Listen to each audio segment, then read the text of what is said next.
Assalamualaikum warahmatullahi wabarakatuh. Gimana kabarnya anak-anak, sehat semua? Alhamdulillahirabbil alamin ya.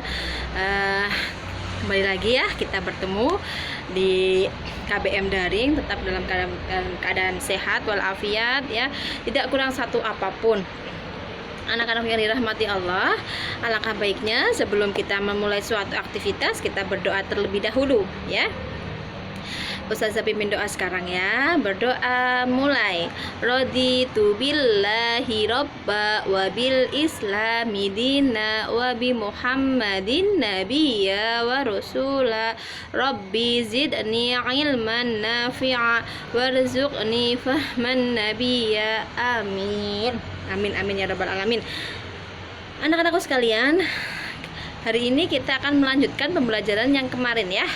Kemarin kan kita sudah belajar di tema 3, subtema 1, PB 1 ya, pembelajaran 1. Sekarang kita melanjutkan di tema 3, subtema 1, pembelajaran ya. Semangat semua, ayo siapkan buku tematik kalian ya. Buku tematik kalian sudah kalian siapkan dulu di sebelah kalian atau depan kalian ya, sembari kalian mengikuti video dari Ustazah. Anak-anakku sekalian yang dirahmati oleh Allah, kalian siapkan juga alat tulis kalian ya.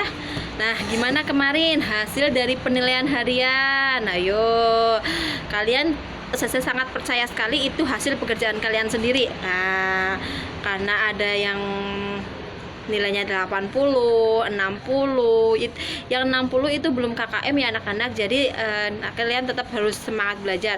Untuk mendongkrak nilai yang belum KKM, kalian wajib mengumpulkan banyak tugas-tugas yang dari Ustazah, itu sebagai bahan pertimbangan nanti Ustazah untuk memperbaiki nilai kalian agar KKM ya, ketuntasan kriteria minimal. Anak-anakku sekalian yang dirahmati oleh Allah, tidak perlu kecil hati, dan itu bukti bahwa kalian itu belajar dengan sungguh-sungguh. Kalian mengikuti kegiatan KBM kita secara daring itu dengan sungguh-sungguh. Itu bentuk apresiasi dari Ustazah ya. Terima kasih banyak, kalian tetap semangat, tetap mengikuti KBM, tetap mengikuti sekolah meskipun tempatnya berbeda. Anak-anakku sekalian, kembali ke materi yang akan kita bahas sekarang hari ini, yakni tentang ciri-ciri. Nah, tentang ciri-ciri sebuah benda. Kemarin kita sudah tahu, kita sudah pelajari bahwa benda itu ada 3 macam, yaitu benda padat, benda cair, dan benda gas ya, berwujud gas. Wujud benda itu ada 3. Nah, anak-anakku sekalian, untuk kali ini kita akan belajar tentang ciri-ciri benda. Ciri-ciri benda itu ada 2 sayang, massa dan volume. Massa itu artinya tuh berat, dan volume itu bisa disebut dengan isi.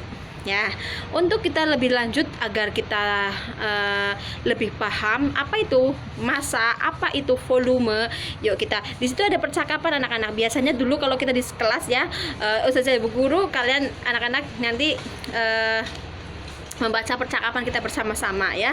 Di situ ada sebuah percakapan antara ibu guru dan muridnya. Salah satu muridnya itu ada namanya Siti dan Udin. Di situ percakapan, di situ kalian tentunya udah baca ya anak-anak. Di situ itu bu guru itu sedang mempraktekkan, menerangkan sebuah massa dan sebuah volume. Di situ ibu guru menggunakan 2 buah bola, 1 bola basket dan 1 bola biasa, bola plastik. Nah, antara bola basket dan bola plastik biasanya itu yang paling lebih berat itu bola basket. Masya Allah, pinter, sip. Jadi bola basket itu massanya itu lebih berat daripada bola plastik. Massa itu tadi berat ya nak. Jadi isi volume bola basket itu lebih berat daripada bola plastik. Nanti kalian coba di rumah mempraktekkan. Kalau di rumah ada bola plastik atau bola basket, kalian coba mempraktekkan. Jadi di sini kesimpulannya bahwa massa itu adalah banyaknya bahan banyaknya bahan penyusun yang terdapat dalam benda. Jadi kayak tadi bola basket itu isinya, volumenya itu lebih banyak daripada bola plastik, seperti itu anak-anak ya. Nah, itu adalah gambaran antara massa dan volume. Anak-anakku sekalian yang dirahmati Allah, nanti juga bisa kalian praktekkan kalau kalian di rumah ada timbangan ya, timbangan raca bisa, kemudian timbangan yang buat kue juga bisa. Kalian coba antara antara piring sama gelas itu lebih berat mana? Coba. Kemudian antara botol susu sama botol yang ada susu ada isinya itu berat mana? Itu coba kalian bandingkan. Nanti kalian bisa praktek di rumah. Nah, di situ juga ada pada modul ya, buku paket tematik halaman 72. Nanti kalian bisa mempraktekkan sendiri di rumah ya. Di situ ada bola, kemudian ada bola yang kempes. Nanti bisa kalian perbandingan. Kalau itu antara berat dan volume itu seimbang, maka seperti itu tadi, itu apel sama semangka. Nah, itu namanya seimbang sayang. Jadi beratnya itu seimbang seperti itu. Anak-anakku yang dirahmati oleh Allah, bagaimana? Kemarin juga kalian sudah belajar kan sama Ustazah Ainun ya di PJOK ya, di olahraga, antara kalian mengangkat sebuah bola basket, bagaimana cara melemparnya dan seperti itu. Itu juga istilahnya apa ya? Kalian secara tidak langsung tuh kalian belajar tentang volume dan massa anak-anak ya. Jadi berat dan massa mempunyai perbedaan. Kalau massa benda di mana-mana itu sama atau massa ya. Namun kalau berat dapat berubah-ubah tergantung gaya tarik bumi di tempat itu. Gaya tarik bumi itu disebut juga gaya gravitasi. Nah, gaya gravitasi itu contohnya kalian main bola basket, kalian lempar, kemudian bola basket itu yang di atas turun ke bawah. Itu kenapa? Karena ada gaya gravitasi. Nah, contoh yang lain, buah mangga, buah kelapa itu yang dari pohonnya kemudian jatuh ke tanah, itu karena ada gaya gravitasi. Seperti itu anak-anak ya, bisa dipahami ya. Gaya gravitasi atau gaya tarik bumi itu juga disebut gaya gravitasi anak-anak. Di situ ada contohnya, nanti kalian bisa dibaca untuk contoh-contohnya seperti itu anak-anak. Nah, selain massa, selain berat, juga ciri-ciri benda yang lain itu adalah memiliki volume sayang. Volume. Nah, volume itu tadi Ustazah terangkan di awal, itu isinya. Contoh di sini adalah ada akuarium. Akuarium yang A itu akuariumnya itu besar tempatnya. Kemudian akuarium yang B itu akuariumnya kecil. Nah, untuk kita meneliti volumenya, kalian masukkan air ke dalam akuarium, tidak penuh. Sama-sama kita masukkan ke dalam akuarium, dan volumenya, isi air yang ada di akuarium besar dengan akuarium kecil itu pasti akan berbeda. Lebih banyak yang akuarium besar, karena apa? Volumenya lebih besar. Seperti itu ya. Bisa dipahami anak-anak? Alhamdulillah, barakallahu fik ya anak-anakku sekalian yang dirahmati oleh Allah. Di situ nanti ada sebuah percobaan ya. Ada sebuah percobaan.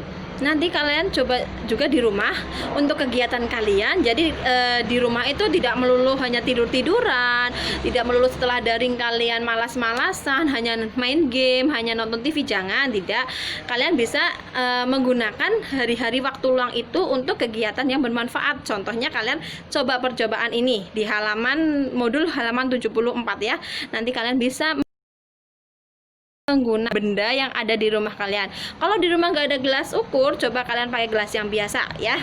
Nah, benda padat yang kalian itu masukkan ke dalam gelas. Benda padatnya terserah, ada batu boleh, yang penting ada benda padatnya. Kemudian air dan balon. Nah, itu nanti coba kalian praktekkan, kalian amati ya.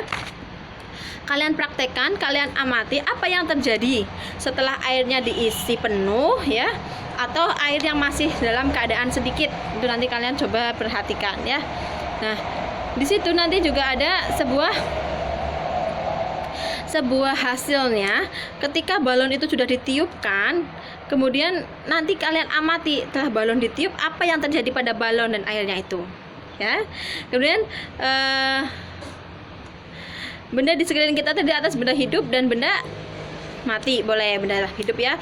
Benda mempunyai 3 wujud, yaitu tadi padat, cair, dan gas ya. Memiliki ciri-ciri 2, yaitu memiliki massa dan memiliki volume. Sudah tahu semua ya anak-anak ya. Alhamdulillah, barakallahu fiik. Anak-anakku sekalian, di sini nanti juga ada masih pelajaran PJOK. Tentunya kemarin Ustazah Ainun sudah mengirimkan bagaimana cara untuk mendribble. Ini bola basket sayang. Jadi mendribble, mengayunkan bola ke bawah, mengangkat bola ke atas, itu pasti udah diajarkan sama Ustazah Ainun. Nah, Ustazah harapkan itu juga kalian mempraktekkan di rumah ya. Jadi selain kalian selain kalian olahraga, menjaga nutrisi yang kalian makan, juga kalian olahraga anak-anak ya. Jadi menjaga kesehatan, sempatkanlah olahraga minimal 5 menit atau 10 menit. Kalian bisa jalan kaki, bisa main sepeda, tapi ingat jangan yang terlalu berbahaya ya. Main sepedanya juga jangan terlalu ke jalan raya seperti itu. Anak-anakku sekalian yang dirahmati oleh Allah, alhamdulillah ya, untuk pelajaran hari ini, pertemuan hari ini untuk daring Ustazah cukupkan sampai di sini. Jadi anak-anakku sekalian, tolong yang belum mengumpulkan tugasnya segera, apalagi penilaian harian ya. Penilaian harian yang kalian setorkan ke Ustazah, langsung Ustazah olah nilainya, kemudian Ustazah analisis ke dalam bentuk rekapan ya, rekapan komputer tentunya. Jadi anak-anakku sekalian, yang Ustazah tekankan di sini adalah tanggung jawab kalian. Jadi ketika kalian mendapatkan sebuah tugas, kemudian itu kalian melaksanakan, itu berarti kalian sudah melakukan tanggung jawab sebagai siswa, sebagai anak didik ya. Jadi kalau kalian Ustazah ingatkan untuk sholat duha, kemudian kalian melaksanakan sholat duha, berarti kalian melaksanakan tanggung jawab kalian sebagai hamba ya, sebagai hamba Allah yang Allah perintahkan untuk selalu beribadah kepada Allah. Tidak bosan-bosan, tidak akan pernah bosan Ustazah untuk mengingatkan kalian. Ayo, setiap langkah kita niatkan untuk ibadah. Awali dengan bismillah, insya Allah semua bernilai dengan ibadah. Apapun yang akan kalian lakukan, kalian niatkan untuk Allah, niatkan untuk ibadah. Insya Allah tidak ada yang tidak bernilai. Nah, tidak ada yang semuanya sia-sia, tidak ada. Semua pasti Allah akan janjikan kelak nanti keindahan, kesenangan yang akan abadi kekal insya Allah di surganya Allah. Anak-anakku sekalian, tetaplah semangat, tetap beribadah. Kalian harus meningkatkan ibadah kalian ya. Sholat 5 waktunya jangan pernah kalian tinggalkan. Ustazah nitip pesan ini, tolong sholat 5 waktu kalian jangan pernah kalian tinggalkan ya. Yang masih susah untuk sholat subuh, dari sebelum tidur malam kalian tolong jebeker atau kalian pesan sama ayah sama ibu, tolong bangunan aku di sholat subuh bu, di azan subuh aku bangunkan, aku harus sholat ya. Anak-anakku sekalian, ketika kalian melaksanakan sholat subuh, beribu-ribu malaikat itu adalah mengamini doa kalian, menjaga kalian sampai malam akan tiba lagi, seperti itu ya. Dan di pagi harinya kalian juga sempatkan untuk sholat sunnah 2 rakaat, jangan sampai ditinggal ya. Salam untuk ayah ibu di rumah, titip salam dari Ustazah untuk para ayah, para ibu yang sedang bekerja, sedang berjuang menjadi pahlawan di garda terakhir. Kenapa Ustazah ngomong garda terakhir? Karena garda pertama itu adalah kita semua. Jadi kalau kita semua menjaga diri kita, menjaga kesadaran, kita keluar rumah memakai masker, kita menjaga protokol kesehatan, jadi insya Allah itu akan memutus tali penularan COVID anak-anak. Jadi kalau kita memang tidak perlu untuk keluar rumah, jangan keluar rumah, tetap berada di rumah ya, demi menjaga diri kita, keluarga kita yang kita sayangi, dan orang-orang semua masyarakat ya, seperti itu. Jadi terima kasih banyak Ustazah sampaikan kepada ayah ibu kalian yang bekerja di dinas kesehatan, di rumah sakit, di puskesmas. Juga Ustazah mengucapkan banyak terima kasih juga kepada ayah ibu kalian yang bekerja menjadi seorang guru, menjadi seorang pegawai ya kantoran. Mereka adalah pejuang anak-anak, mereka adalah pejuang. Mereka adalah pahlawan kita, seperti ya. Ustazah akhiri, anak-anakku sekalian, jangan pernah bosan untuk beribadah, untuk berbuat baik. Insya Allah akan kembali kepada kita. Ustazah akhiri, wabillahi taufiq wal hidayah. Wassalamualaikum warahmatullahi wabarakatuh. Assalamualaikum.